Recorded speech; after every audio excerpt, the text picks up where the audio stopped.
வீட்டுக்கு வீடு வாசப்படி திங்கள் முதல் வெள்ளி வரை மாலை 6:30க்கு உங்கள் விஜயில். ஒரு ஆய்வறிக்கை என்ன சொல்லுது அப்படின்னு கேட்டால், 400க்கும் மேற்பட்ட இந்த ஆணவ படுகொலைகளில் தமிழகத்தில் கடந்த சில வருடங்களுக்காக நடந்துட்டுருக்கு. ஒருத்தர் என்ன பண்ணுறார், டாஸ்மாக் பாரில் தண்ணி அடிச்சுட்டு அவர் வெளியில் வரார்.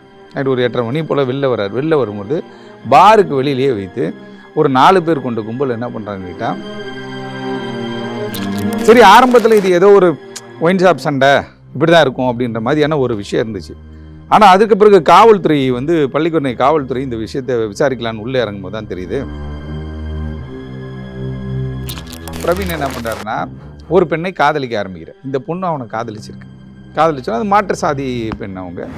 அந்த பெண்ணுடைய அண்ணன் தினேஷ்ன்ற ஒரு இருக்கார் இல்லையா, அவருக்கு என்ன ஆச்சுன்னா இது ஒரு மான பிரச்சனை ஆகிப்போச்சு. இவன் என்னடா இவன் நம்ம பொண்ணை கல்யாணம் பண்ணிட்டா நமக்கு அசிங்கமாக இருக்குது ஊருக்குள்ளே. பல பேருக்கு அடப்போப்பா நீ வேற ஊருக்குள்ளே இருக்க, உன் தங்கச்சி ஒருத்தன் தூக்கிட்டு போய் கல்யாணம் பண்ணிட்டா இதை நீ கண்டுக்க மாட்டேற அப்படின்லாம் அசிங்கப்படுத்துறதுக்கும் ஒரு டீம் இருக்கும். எங்கே போகிறான் ஏது வரான்னு இவனை வாட்ச் பண்ணுறதுக்கு 2 நாளைக்கு முன்னாடியே வாட்ச் பண்ணுறாங்க. வாட்ச் பண்ணும்பொழுது அப்போ அந்த குறிப்பிட்ட பாருக்கு இவன் டெய்லி வரான். மது அருந்து விட்டு வெளில வரும்பொழுது இந்த 4 பேரும், இந்த 4 பேர் ப்ளஸ் ஒரு தினேஷ் 5 பேர் உள்ள வெளியில் வச்சு கொடூரமான முறையில் இன்றைக்கி சென்னை கார்ப்பரேஷன் லிமிட்டுக்குள்ளேயே சாதி ஆவண படுகொலைகள் நடக்க ஆரம்பிச்சிருச்சு. அதனுடைய முதல் படியாக தான் இதை நம்ம பார்க்குறோம்.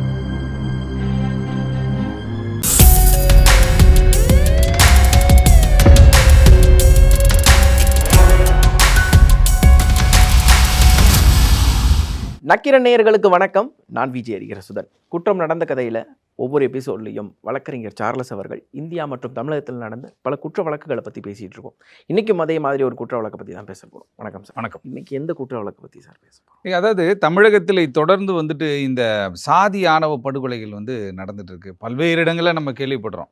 இந்த ஜனவரி மாதத்தில் பார்த்தா தஞ்சை மாவட்டம் ஒரத்தநாடு பக்கத்தில் நெய்வ விடுதி அப்படின்னு சொல்லிட்டு ஒரு ஊர். அந்த ஊரில் 19 வயது மதிக்கத்தக்க பெண் ஒரு பக்கத்தில் இருக்கக்கூடிய பள்ளி தோழர் ஒரு பையன் கூட லவ் பண்ணிடுறாங்க. லவ் பண்ணிவிட்டு இவங்க திருப்பூர் போயிட்டு திருப்பூரில் ஒரு திருமணம் பண்ணிவிட்டு அங்கேயே இருந்துடுறாங்க. அப்பா அம்மாவுக்கு தகவல் தெரியுது. ஃபேஸ்புக்கில் இதெல்லாம் இன்ஸ்டாகிராம்லாம் போடுவாங்கள்ல, அதை பார்த்தோன்னே யாரோ சொல்கிறாங்க, ஏங்க பக்கத்தூருக்கார பையன் கூட மாதிரி உன் பொண்ணு ஓடி போயிடுச்சு, ஃபோட்டோலாம் போட்டிருக்கு அப்படி இப்படின்னோடனே இவங்க என்ன பண்ணுறாங்கன்னா அந்த பொண்ணை பிடிக்கணும் அப்படின்னு சொல்லி முயற்சி பண்ணி போகிறாங்க. இவங்க காவல் நிலையத்தில் போய் தஞ்சம் அடைகிறாங்க. இந்த பையன் நவீனும் ஐஸ்வர்யாவும் காவல் நிலையத்துக்கு போகிறாங்க. காவல் நிலையத்தில் போனால் காவல் நிலையத்துக்கு இந்த பொண்ணோட அப்பா நாங்கள் உயர் சாதி வகுப்பினர் அப்படி இப்படின்னு சொல்லி உள்ள ஒரு கதையை கொடுத்து என்ன பண்ணுறாரு, இன்ஸ்பெக்டர்கிட்ட பொண்ணை மட்டும் கூப்பிட்டு வந்துடுறாங்க. பையனை போடா பெரிய பிரச்சனை ஆயிரும் போடா அப்படி இப்படின்னு சொல்லி இது பண்ணிட்டாங்க. அப்புறம் அவர் சஸ்பெண்ட் கூட பண்ணாங்க. அந்த இன்ஸ்பெக்டர் பல்லடம் இன்ஸ்பெக்டர் சஸ்பெண்ட் பண்ணாங்க. இந்த பொண்ணை கூட்டி இவங்க வீட்டுக்கு வந்துடுறாங்க. வீட்டுக்கு வந்துட்டு பிறகு 2-3 நாள் இந்த பையன் எப்படியாவது ஊருக்காரன் யாராவது ஒரு ஆள் ஒரு லைன் வச்சு பார்க்கலான்னு செக் பண்ண போகும்போது இந்த பொண்ணோட தொடர்பே இல்லாமல் இருக்குது. என்னடான்னு பார்க்க போகும்போது இந்த பொண்ணை அடிச்சே கொன்று தீயிட்டு கொளுத்திடுறாங்க. சாம்பல் ஆகிட்டாங்க. அந்த பொண்ணை கூட்டு வந்துட்டானுங்க. வந்துட்டாலும் கௌரவம் அதான் தானே ஆணவ படுகொலைன்னு சொல்கிறோம். கொண்டுட்டாங்க அந்த பொண்ணை. அது ஒரு சம்பவம் நடந்துச்சு. அதுக்கு முன்னாடி பார்த்தீங்கன்னா கிருஷ்ணகிரியில் என்ன பண்ணுறாங்கன்னா ஒரு பொண்ணை ஒரு பையன் லவ் பண்ணிட்டார் அப்படின்னு சொல்லிட்டு அந்த பையன் என்ன பண்ணுறான், அப்பா ஒத்துக்கல, அப்பா ஒரு அரசியல்வாதி, அப்பா அதை ஒத்துக்கல அப்படின்னு சொல்லிட்டு என்ன பண்ணுறாரு கேட்டால் அவங்க பாட்டி வீட்டுக்கு, அப்பாவோட அம்மா இருக்காங்க இல்லையா, பாட்டி வீட்டுக்கு இந்த பொண்ணை கூப்பிட்டு போய் அங்கே தங்கிடலாம்னு சொல்லிட்டு அங்கே போயிருக்காரு. ஸ்ட்ரெயிட்டாக அப்பா உள்ளே போகிறாரு. உள்ளே போய் என்ன பண்ணுறாரு, சொந்த அம்மாவையே கொண்டுடுறாரு, அடுத்து பையனையும் கொண்டுடுறாரு. அந்த பொண்ணு வெட்டுக்காயங்களோட தப்பிச்சிச்சு. இப்படி தொடர்ச்சியாக ஒரு ஆய்வறிக்கை என்ன சொல்லுது அப்படின்னு கேட்டால், 400க்கும் மேற்பட்ட இந்த ஆணவ படுகொலைகளில் தமிழகத்தில் கடந்த சில வருடங்களுக்காக நடந்துட்டுருக்கு. ஒரு 400 படுகொலை தெரிஞ்சு ஆனால் நீங்கள் கிரைம் ரெக்கார்ட் பியூரோவில் போய் பார்க்கும்போது அங்கே குறைவாக தான் இருக்குது. ஏன்னா பதிவுகள், ஏன்னா அதெல்லாம் ஒரு சில விஷயங்கள்லாம் பேசி முடிக்கப்படும், அப்படியே க்ளோஸ் பண்ணுறாங்க. இடம் முடிஞ்சு போச்சு என்னப்பா அப்படின்னு சொல்லிலாம் பண்ணிடுவாங்க. அப்படி இருக்கும். அந்த வகையில் இதெல்லாம் வெளியில் நம்ம கேள்விப்பட்டோம். நெய்வ விடுதி, கிருஷ்ணகிரி, அந்த பக்கம் தருமபுரி, தேனி மாவட்டம், திருச்சி மாவட்டம், இந்த சைடில் தான் அப்படி போயிட்டு இருந்துச்சு. இதெல்லாம் அங்கொன்றுமா கிராமத்தில் நடக்குதுங்க, எங்கேயோ கேள்விப்பட்டாங்க அப்படின்னு இருக்கும். ஆனால் பள்ளிக்கரணை, சென்னை மாநகராட்சி எல்லைக்குட்பட்ட பள்ளிக்கரணையிலேயே 24/2/2024 அன்னைக்கு ஒருத்தர் என்ன பண்ணார், டாஸ்மாக் பாரில் சரக்கு அடிக்கிறதுக்கு போகிறார், தண்ணி அடிக்க போகிறார். தண்ணி அடிக்க போகும்போது தண்ணி அடிச்சுட்டு அவர் வெளியில் வரார். நைட்டு ஒரு 8:30 மணி போல் வெளில வரார். வெளில வரும்போது பாருக்கு வெளியிலேயே வைத்து ஒரு 4 பேர் கொண்ட கும்பல் என்ன பண்ணுறாங்க கேட்டால் கொடூரமாக அவரை வெட்டுறாங்க. வெட்டிட்டு என்ன பண்ணுறாங்கன்னா அவர் அங்கேயே சரிந்து விழுந்துடுறாரு, எல்லாம் ஓடிடுறாங்க. ஓடிட்ட பிறகு பொதுமக்கள் உடனே அங்கே எப்பவுமே பப்ளிக்லாம் நிறையா இருப்பாங்களே, சிட்டிக்குள்ளே இல்லை, பப்ளிக் என்ன பண்ணுறாங்கன்னா உடனே அந்த வெட்டுப்பட்டவர் குட்டுயிரும் குலையுருமாக கிடந்த அந்த நபரை என்ன பண்ணுறாங்கன்னா 108 ஆம்புலன்ஸில் போட்டு குரோம்பேட்டை அரசு மருத்துவமனைக்கு அனுப்பிவிடுறாங்க. குரோம்பேட்டை அரசு மருத்துவமனைக்கு வண்டி போய் நிற்கிது. நின்னோன்னே டாக்டர்கள் வந்து பரிசோதனை பண்ணுறாங்க. பரிசோதனை பண்ணும்போது என்ன சொல்கிறாங்க, வரும் வழியிலே வந்துட்டு இவர் இறந்து போயிட்டார், வெட்டுக்காயங்கள் தலையில் பயங்கரமாக விழுந்திருக்கு, அதனால் இவர் இறந்து போயிட்டாருன்றாங்க. சரி, ஆரம்பத்தில் இது ஏதோ ஒரு ஒயின் ஷாப் சண்டை இப்படி தான் இருக்கும் அப்படின்ற மாதிரியான ஒரு விஷயம் இருந்துச்சு. ஆனால் அதுக்கு பிறகு காவல்துறை வந்து பள்ளிக்கரணை காவல்துறை இந்த விஷயத்தை விசாரிக்கலான்னு உள்ளே இறங்கும்போது தான் தெரியுது, இறந்து போன ஒரு பெயர் பிரவீன். அவர் வந்து அங்கேயே பள்ளிக்கரணை அம்பேத்கர் தெருவை சேர்ந்தவர் பிரவீன். இந்த பிரவீன் வந்து அங்கே ஏதோ மெக்கானிக் கடை ஏதோ வச்சிருக்காப்புல போல இருக்குது. இந்த பிரவீன் வந்து கடந்த ஒரு சில ஆண்டுகளுக்கு முன்னாடி இவர் மேலேயும் ஒரு கொலை வழக்கு இருக்குது. இவர் யாரோ ஒருத்தர் வந்து ஒரு மர்டர் கேஸில் வந்து இவர் வந்து அக்யூஸ்டாக உள்ளே போயிட்டு வந்திருக்காப்புல. இருந்தாலும் பிரவீன் என்ன பண்ணுறாப்புலன்னா, அந்த சைடில் மெக்கானிக் ஷெட்டுன்னு உங்களுக்கு தெரியும், எப்பவுமே ஒரு மெக்கானிக் ஷெட்னா ஒரு 4 பேர் இருப்பான், போவான், போகிற வரவங்க அப்படியே பார்த்துட்டே இருப்பானுங்க, ஒரு மாதிரி இருக்கும் அது. அப்படி இருக்கும் பொழுது பிரவீன் என்ன பண்ணுறாருன்னா, ஒரு பெண்ணை காதலிக்க ஆரம்பிக்கிற சிட்டிக்குள்ளே இருக்குது. இப்போ நிறைய பார்க்குறோம். நீங்கள் சென்னையே பார்த்தீங்க அப்படின்னா, சென்னையில் இருக்கிற மக்கள் தொகையில் 75% எல்லாமே வெளில வந்தவங்கள தான் இருப்பாங்க, வெளியூர்காரங்க தான் இருப்பாங்க. இப்போ நீங்கள் ஊருக்கெல்லாம் போகும்போது பாருங்கள், ஒரு பொங்கலாக இருக்கட்டும், ஒரு தீபாவளியாக இருக்கட்டும், ஒரு கிறிஸ்மஸாக இருக்கட்டும், ஒரு ரம்ஜானாக இருக்கட்டும், சென்னை காலியாயிரும். ஃப்ரீயாக இருக்குது. இன்றைக்கெல்லாம் ரோடு ஃப்ரீயாக இருந்துச்சு. அதே மாதிரி பைபாஸில் நம்ம போகவே முடியாது, பயங்கர டிராஃபிக்காக இருக்கும். 5 மணி நேரத்தில் திருச்சிக்கு நம்ம காரில் போகிறோம் அப்படின்னா, ஆனால் இந்த விழாக்கால நேரங்களில் போகும்போது அப்படியே 3 மணி நேரம் எக்ஸ்ட்ரா ஆகி போகுது. இப்படிப்பட்ட ஒரு சூழல் இருக்கும். ஆனால் இந்த சம்பவங்கள்லாம் வெளியில் நடந்திருக்கும். இந்த பெண் வந்துட்டு இந்த பையன் பிரவீன் வந்து ஒரு பொண்ணை லவ் பண்ணுறாரு. இந்த பொண்ணை கேட்டால் அங்கேயே சாய் கணேஷ் நகர்னு சொல்லிட்டு பள்ளிக்கரணையில் ஒரு நகரை சார்ந்த இந்த பொண்ணு. இவங்க வருவாங்க போவாங்க. இவங்களுக்கு 2-3 வருஷம் பழக்கணும் போது இவர் வேறு ஆல்ரெடி ஒரு கொலை கேஸுக்கு போய்ட்டு வந்திருக்கார் இல்லையா, இவர் கொஞ்சம் கெத்தாக அங்கே ஏரியாவில் வந்து இருந்திருக்காப்புல. இந்த பொண்ணு என்ன பண்ணியிருக்குன்னா, இந்த பொண்ணு அவனை காதலிச்சோன்னா அது மாற்று சாதி பெண். அவங்க என்ன பண்ணுறாங்க கேட்டிங்கன்னா, இவங்களுக்குள்ள ஒரு காதல் மலர்ந்து இவங்க 2 பேரும் லவ் பேர்ட்ஸாக சுற்றுறாங்க. பட் ஆனால் இது வீட்டுக்கு வந்து இல்லை பட்டும் படாமல் எப்பவுமே தெரியும். வீட்டுக்கு தெரியாதுன்னு நிறைய பேர் நினைப்பான். வீட்டுக்கு யாரோ ஒருத்தவங்க சொல்லிடுவாங்க, எப்போ அவன் பொண்ணு அங்கே நின்றுச்சு, அந்த பையன் கூட பேசிச்சு, இந்த பையன் கூட பேசிச்சுலாம் சொல்லிடுவாங்க இல்லையா. அப்போ அது மாதிரியான தகவல் இந்த பெண்ணுடைய வீட்டுக்கு தெரிய வருது. அந்த பெண்ணுக்கு ஒரு அண்ணன் இருக்கார், தினேஷ்ன்ட்டு.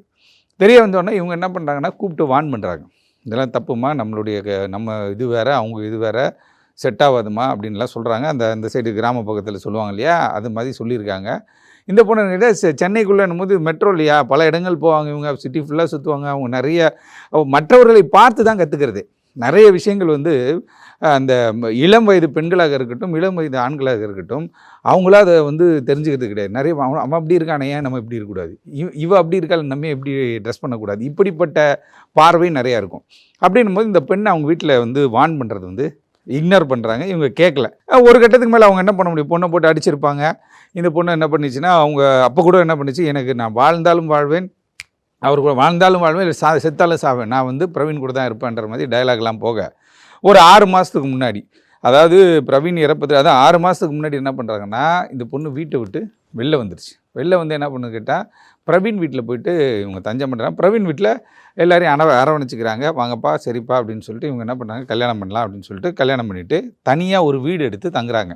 தனியாக ஒரு வீடு எடுத்து இந்த பிரவீனும் அந்த பொண்ணும் வந்து குடும்பமாக வாழ்ந்து கொண்டு இருக்கிறாங்க. ஆனால் அந்த பெண்ணுடைய அண்ணன் தினேஷ்ன்றவர் இருக்கார் இல்லையா, அவருக்கு என்ன ஆச்சுன்னா, இது ஒரு மான பிரச்சனை ஆகிப்போச்சு. சாதி வேறு சாதி, அந்த பையன் நம்ம வேறு சாதி, அது நான் சொந்தக்காரங்களை ஃபேஸ் பண்ணுவேன். இதுதான் அந்த சாதி ஆணவ படுகொலை அப்படின்னு சொல்கிறது. என்ன கேட்டால், சாதிக்காக நான் பண்ணுறேன், இப்போ சொந்த தங்கச்சியோட கணவர்னு ஆகிட்டான், இருந்தாலும் கேட்டால் எனக்கு சாதி தாண்டா முக்கியம், என் தங்கச்சி முக்கியம் இல்லை. நிறைய இடங்களில் பெண் மாப்பிள்ளை 2 பேருமே கொண்டதெல்லாம் நம்ம பார்த்துருக்கோம். 2 பேரும் ஒரே டைமில் அடிச்சு விட்டுறது. இந்த விஷயத்தை பொறுத்த வரைக்கும் என்ன பண்ணுறான்னு கேட்டால், இவன் மைண்டுக்குள்ளே ஓடிக்கிட்டே இருக்குது.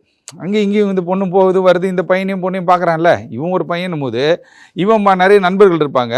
இவன் போகும்போது வரும்போது பார்க்குறான், சர்ரு புருன்னு வண்டியில் போயிட்டுக்கிட்டு வரும்போது இவனுக்கு அப்படியே சுருன்னு ஏறுது. இவன் என்னடா இவன் நம்ம பொண்ணை வந்து கல்யாணம் பண்ணிட்டா, நமக்கு அசிங்கமாக இருக்குது ஊருக்குள்ளே, பல பேருக்கு அடப்போப்பா நீ வேற ஊருக்குள்ளே இருக்க, உன் தங்கச்சி ஒருத்தன் தூக்கிட்டு போய் கல்யாணம் பண்ணிட்டா, இதை நீ கண்டுக்க மாட்டேற அப்படின்லாம் அசிங்கப்படுத்துறதுக்குன்னு ஒரு டீம் இருக்கும். சரக்கை போட்டோன்னா டபுளாக பேசுகிறவன்லாம் இருப்பான். அதுவரையும் மாமா மச்சான்னு பேசுகிறான். அதுக்கப்புறம் தான் உள்ளே போவான், டீப்பாக ஃபேமிலிக்குள்ளே பேசுவான், பொண்டாட்டியை பற்றி பேசுவான், லவ் பண்ணுற பொண்ணை பற்றி பேசுவான். புரியுதுங்களா? என்ன சப்ஜெக்ட் உட்காந்தோம், ஒரு பிறந்தநாள் பார்ட்டி அப்படின்னு போனால் பிறந்தநாளை பற்றியே பேசுவோம். நண்பா நீ நல்லா இருக்கும் நண்பா, நானும் நல்லா இருக்கும் நண்பா, நான் பார்ட்டி கொண்டாடுறானுங்க இல்லையே. பார்ட்டிலேயே பல கொலைகள் நடந்திருக்கு. தமிழ்நாட்டை பொறுத்த வரைக்கும் இந்த பர்த்டே பார்ட்டி கொலைகளே ஏகப்பட்ட கொலைகள் இருக்குது. அப்படி இருக்கும்போது இந்த பையன் அவங்க சந்தோஷமாக போயிட்டு வராங்க அப்படின்னும் இவனுக்கு வந்து மண்டைக்குள்ளே குத்திக்கிட்டே இருக்குது. பேரண்ட்ஸும் வெளியில் தலை காட்ட முடியல, இது ஏன் இப்படி பண்ணிட்டானே அப்படின்னு சொல்லிட்டு இவனை ஒரு ஐடியா பண்ணுவோம் அப்படின்னு சொல்லிட்டு 2 நாட்களுக்கு முன்னதாகவே இவங்க ஃபாலோ பண்ணுறாங்க. இந்த பையன் பிரவீன் வந்து டெய்லியும் வந்து மது அருந்தக்கூடிய ஒரு பழக்கம் உள்ள ஆள், போய் பீரகீரை குடிப்பான் போல இருக்குது டெய்லியும். அப்படி போகும்போது எங்கே போகிறான் ஏது வரான்னு இவனை வந்து வாட்ச் பண்ணுறதுக்கு 2 நாளைக்கு முன்னாடியே வாட்ச் பண்ணுறாங்க. வாட்ச் பண்ணும்பொழுது அப்போ வந்து அந்த குறிப்பிட்ட பாருக்கு இவன் டெய்லி வரான் அப்படின்னு ஒரு தகவல் தெரிஞ்சோன்னே தினேஷ் கூட ஒரு 4 பேர் நண்பர்கள். இந்த 4 நண்பர்களில் யார் யாருன்னு கேட்டால் ஏற்கனவே ஒரு கொலை வழக்கில் இருக்கான் பாருங்க பிரவீன், அந்த இறந்து போன நபருடைய நண்பர்கள். இவங்கள ஒரு சிண்டிகேட்டை போடுறான். எப்பவுமே இது மாதிரி பண்ண அப்படின்னு கேட்டால் ஒரு செட்டிங் கரெக்டாக இருக்கும் அப்படின்றதுக்காக என்ன பண்ணுறான், இவங்க எல்லாரையும் கூப்பிட்டு வச்சு உங்கள் நண்பரையும் கொண்டுட்டான், என் தங்கச்சியும் இந்த மாதிரி கூப்பிட்டு போயிட்டான், அதனால் நமக்கு மியூச்சுவல் எதிரி அவன், புரியுதா, அதனால் நம்ம அவனை விடவே கூடாது அப்படின்னு சொல்லி பேசுகிறாங்க. உடனே அவங்க என்ன பண்ணுறாங்க, சரி நண்பா இது கரெக்டாக தான், நீ சொல்கிறது கரெக்டாக தான் இருக்குது அப்படின்னு சொல்லிட்டு ஒரு ஸ்கெட்சை போட்டு என்ன பண்ணுறாங்க, அன்றைக்கி 24/2/2024 அன்றைக்கி மது அருந்து விட்டு வெளில வரும்போது இந்த 4 பேரும், இந்த 4 பேர் ப்ளஸ் ஒரு தினேஷ் 5 பேர் உள்ள வெளியில் வச்சு கொடூரமான முறையில் வெட்டுறாங்க. வெட்டும் பொழுது இவர் வந்து என்ன பண்ணார் கேட்டால் அந்த சம்பவ இடத்துலேயே இறந்துடுறார். சம்பவ இடத்துல அது கண்டுபிடிக்க முடியாதுல, எப்பயும் போல் ஹாஸ்பிட்டலுக்கு கூப்பிட்டு போகிறாங்க, அவர் இறந்து போயிட்டான்றாங்க. இப்போ இந்த தினேஷுடைய தங்கை தான் வந்து இப்போது பாதிக்கப்பட்டு இப்போ இவங்க வந்து அங்கேயும் இல்லாமல் இங்கேயும் இல்லாத நடுத்தருக்கு வந்த ஒரு சூழல். அப்போ இவங்க என்ன இது மூலிமா என்ன சொல்ல வராங்கன்னா, இது மாதிரிலாம் பண்ணிங்கன்னா நாங்கள் இது மாதிரிலாம் பண்ணுவோம், இது மாதிரி சாதி மாதிரி திருமணங்கள் செய்யும் பொழுது இதை நாங்கள் எதிர்ப்பதற்கு தயாராக இருக்கிறோம். நாங்கள் வந்து பார்த்திங்கன்னா இவங்க அந்த பல வெளி மாவட்டங்களில் நம்ம கேள்விப்பட்டது எல்லாமே பார்த்திங்கன்னா இன்றைக்கி சென்னை கார்ப்பரேஷன் லிமிட்டுக்குள்ளேயே நடப்பதற்கு சாதி ஆவண படுகொலைகள் நடக்க ஆரம்பிச்சிருச்சு. அதனுடைய முதல் படியாக தான் இதை நம்ம பார்க்குறோம். ஏன்னா இன்றைக்கி சாதி அமைப்புகள் கட்டமைப்பை பார்த்துங்க, நிறைய நம்ம பேசியிருக்கோம் சாதிகளை பற்றி. பேசும்போதே பார்த்திங்கன்னா இவங்க வந்து என்ன கேட்டால் இது நல்லது இது கெட்டது அப்படின்னு சொல்லி தரலாம், அதில் மாற்றுக்கிறதுக்கு இவன் கெட்டவன் அவன் நல்லவன் யாருமே சொல்ல முடியாது. இந்த சாதி நல்ல சாதி அந்த சாதி கெட்ட சாதின்னு யாருமே குறிப்பிட முடியாது. ஏன்னா எல்லா சாதிகளிலுமே பெரிய தலைவர்கள் இருக்காங்க, பெரிய படிப்பாளிகள் இருக்காங்க, பெரிய IAS IPS எல்லாருமே எல்லாத்துலேயுமே இருக்காங்க. அதனால் இவன் தாழ்ந்தவன் அவன் உயர்ந்தவன் யாருமே எங்கேயுமே சொல்லலை, எந்த வரலாறும் அப்படி கிடையாது. ஆனால் குறிப்பாக இந்த மாதிரி இப்போ நம்ம பிரவீனுடைய கொலையே கூட எடுத்துட்டிங்க அப்படின்னு கேட்டால், அவன் கல்யாணம் பண்ணிட்டான், முன்னாடியே முடிஞ்சு தடுத்து நிறுத்திருக்கணும். இல்லையா அந்த பொண்ணை ஒழுங்குபடுத்தி எப்பா இப்படிலாம் இருக்குப்பா கொஞ்ச நாள் பொறுப்பா அப்படின்னு சொல்லி ஏதாவது ஒன்று பண்ணியிருக்கணும். அதை செய்ய முடியாமல் போய் அதையும் இவங்க கேட்காம போய் இன்றைக்கி நடுத்தரில் ஒரு பெண்ணுடைய வாழ்க்கை வந்து கேள்விக்குறியாக ஆக்கப்பட்டுருச்சு. தொடர்ச்சியாக இந்த சம்பவங்கள் நடக்குது. தொடர்ச்சியாக அதாவது வந்து ஆஸ் ஆன் ரெக்கார்டு நம்ம ஒரு சில விஷயங்களை நம்ம சொல்கிறோம். ரெக்கார்டே இல்லாமல் பல விஷயங்கள் இருக்கும், பேசி முடிக்கப்படும். அதாவது படுகொலைகள் நடந்த பிறகு கூட அந்த காவல்துறையினருக்கு போகும்போது அவங்க என்ன பண்ணுவாங்கன்னா அவங்க அந்த சாதியை சார்ந்தவர்களாக இருப்பாங்க. இப்போ நீங்கள் தென் மாவட்டங்களில் பார்த்தீங்கன்னா எந்த சாதி டாமினேஷனாக அதிகமாக இருக்காங்களோ 70% எந்த சாதி இருக்காங்களோ அந்த சாதியை சார்ந்தவர்கள் தான் அங்கே காவல்துறை ஆய்வாளர்களாக இருப்பாங்க. ஏன்னா அவங்க தான் இது எல்லாத்தையும் கண்ட்ரோல் பண்ண முடியும்னு சொல்லிட்டு அந்த ஒரு ஸ்ட்ராட்டஜி வந்து ரொம்ப நாளாகவே தமிழகத்தில் இருக்குது. அப்படி இருக்கும்பொழுது இந்த பிரவீனுடைய படுகொலைன்றது ஒரு அநியாயமான ஒரு படுகொலை. ஏன்னு கேட்டால் அது நடந்துச்சு போச்சு, ஏதோ ஒரு விஷயம் நடந்தது முடிஞ்சு 6 மாதம் ஆகிப்போச்சே, இன்னும் 4 மாதம் 5 மாதம் விட்டு இருந்தால் குழந்தை பெற்றுட்டு இருப்பாங்க இவங்க. அந்த ஒரு சூழலுக்கு போனவங்க. ஆனால் இதை வந்து ஏற்றுக்கொள்ளாமல் இது ஏற்கனவே பகவான் தாஸ் ஸ்டேட் ஆஃப் டெல்லியிலே வந்துட்டு ஒரு கேஸு, பொண்ணையே அப்பா கொலை பண்ணிட்டாரு. உச்சநீதிமன்றம் வரையும் இந்த கதை போச்சு, அவரை கன்விக்ஷன் பண்ணிட்டாங்க. அப்படி ஒரு கொலை என்பது அதுவும் ஆணவ படுகொலை. அப்போ உச்சநீதிமன்றம் என்ன சொல்கிறாங்கன்னா இது ரேரஸ்ட் ஆஃப் ரேர் கேஸுங்க அப்படின்றாங்க. ஆனால் ரேரஸ்ட் ஆஃப் ரேர் கேஸாக இருந்தது, இப்போ வருஷத்துக்கு 10 கொலை நடக்கிற மாதிரி ஆகிப்போச்சு. அப்போ இதுக்கான முன்னெச்சரிக்கை நடவடிக்கை, இதற்கான சட்டத்திட்டங்கள், இந்த ஆணவ படுகொலை ஐஸ்வர்யாவே பாருங்கள், கல்யாணம் பண்ணி போன பொண்ணை கூட்டு வந்து போலீஸ் ஸ்டேஷனில் வச்சு பேசி 2 பேருமே மேஜரு எங்கேயா போயிருங்க, எங்கேயா போய் பொழைச்சிட்டு போட்டும் போப்பா நீ அப்படின்னு தான் சொல்லுவாங்க. 2 பேரும் மேஜருங்க. நாங்கள் சிட்டிக்குள்ளே நிறைய விஷயங்கள் நம்ம பார்க்கும்பொழுது இந்த மாதிரி மேஜர் திருமணங்கள் அப்படி இந்த பொண்ணுக்கு 19 வயசு அவனுக்கு 21 வயசு அப்படின்னும் போது அவங்க வராங்க அப்படின்னா ஏங்க நீங்கள் போய் பார்த்துக்குங்க சட்ட ரீதியாக பார்த்துங்கன்னு சொல்லி அனுப்பிச்சிடுறாங்க. ஆனால் அங்கே ஐஸ்வர்யாவுடைய வழக்கில் என்ன ஆகுதுன்னு பார்த்தீங்கன்னா அந்த பையனை வீட்டுக்கு அனுப்பிச்சி விட்டு இந்த பொண்ணை இவங்க கூட அனுப்பிச்சிடுறாங்க. இவங்க இந்த பொண்ணை அடிச்சே கொன்று இந்த பொண்ணை என்ன பண்ண எரிச்சிட்டு கொளுத்திடுறாங்க. சாம்பல் தான் கிடச்சிச்சு. அப்படிப்பட்ட சம்பவங்கள் தொடர்ச்சியாக நடக்கின்ற பொழுது புதிதாக சட்டங்கள் இயற்றி அதை வந்து ஸ்ட்ராங்காக இப்போ உங்களுக்கு வந்து உடுமலை இப்போ கொலையிலேருந்தே நம்ம எடுக்கலாம். தமிழகத்தை புரட்டி போட்ட உடுமலை கொலையில் அந்த பெண்ணோட அப்பா வந்துட்டு சிறைக்கு போகிறாரு, திருப்பி வந்துடுறாரு. உயர்நீதிமன்றம் ரொம்ப ஸ்ட்ரிக்டாக அந்த வழக்கை எடுத்து பார்த்தாங்க. இப்படி பல்வேறு வழக்குகள் இருந்தாலும் எங்கேயோ நடந்துக்கிட்டு இருந்துச்சு, அங்கே நடந்துச்சுன்னு சொன்னதெல்லாம் இப்போ இங்கேருந்து 10 நிமிஷத்தில் போகிற டிஸ்டன்ஸில் நடக்க ஆரம்பிச்சுடும் போது நம்ம அந்த மாதிரியான ஒரு கட்டமைப்புக்குள்ளே திருப்பி உள்ள வந்துகிட்டு இருக்கோமோ, இல்ல பழைய அப்படிங்கிற ஒரு எண்ணம் ஆமா எண்ணம் வருகிறது. திருப்பி ஒரு பின்னோக்கி நடந்து போயிட்டு இருக்கோமோ, நம்மளுடைய அதாவது நம்ம டெக்னாலஜியில் வளர்ந்துட்டோம், நம்ம வந்து விண்வெளிக்கு வந்து இது அனுப்புகிறோம் அதை அனுப்புகிறோம்னு சொல்கிறோம். அது இல்லாமல் இத்தனையோ கண்டுபிடிப்புகள் வந்துருச்சு. இன்றைக்கி உட்காந்த இடத்துல இருந்து சோஷியல் மீடியாவில் எந்த ஒரு சிக்கல்கள் ஆனாலும் ஏதோ ஒரு விஷயம் ஆனாலும் உடனே அதை நம்ம வந்து வேர்ல்டு வைடு கொண்டு போகிறோம், சமூக வலைத்தில் வந்து ஃபேமஸாக இருக்கும், அப்படி இப்படிலாம் சொல்லிக்கிறோம். ஆனால் வாக்குறுதிகளில் கூட இது மாதிரி விஷயம் வர மாட்டேங்குது. தேர்தல் வாக்குறுதிகளில் இந்த மாதிரியான விஷயங்கள் தடுப்போங்கிறது கூட வர மாட்டேன். நீங்கள் பாருங்கள், தேர்தல் வாக்குறுதியே ஒன்றும் இல்லை. தேர்தலை பற்றி நீங்கள் சொன்னதுக்காக சொல்கிறேன். 5 ஆண்டு காலம் சந்தோஷமாக இருக்கிறதுக்காக இந்த ஒரு 20 நாள் சுற்றுறாங்க, அவ்வளோதான். இந்த முறை 20 நாள் தான். ப்ராப்பராக பார்த்தா 20 days தான் பிரச்சாரம். இந்த 20 நாளில் மானே தேனே பொன்மானே எல்லாம் சொல்லிட்டு போயிடுவாங்க. ஆனால் இது மாதிரியான விஷயங்களை எடுத்து சொல்கிறது கிடையாது. ஏன்னா அந்த சாதி ஓட்டு வேணும் எனக்கு. 1000 ஓட்டோ 5000 ஓட்டோ 50,000 ஓட்டோ 5 லட்சம் ஓட்டோ, அந்த ஓட்டு எனக்கு முக்கியம் அப்படின்ற ஒரு காரணத்திற்காக இந்த ஓட் பேஸ்டு பாலிடிக்ஸை கையில் எடுக்கும் பொழுது தான் என்ன ஆயிடுதுன்னு கேட்டால் இந்த மாதிரி ஆணவ படுகொலைகள் நடந்துகிட்டு இருக்கு.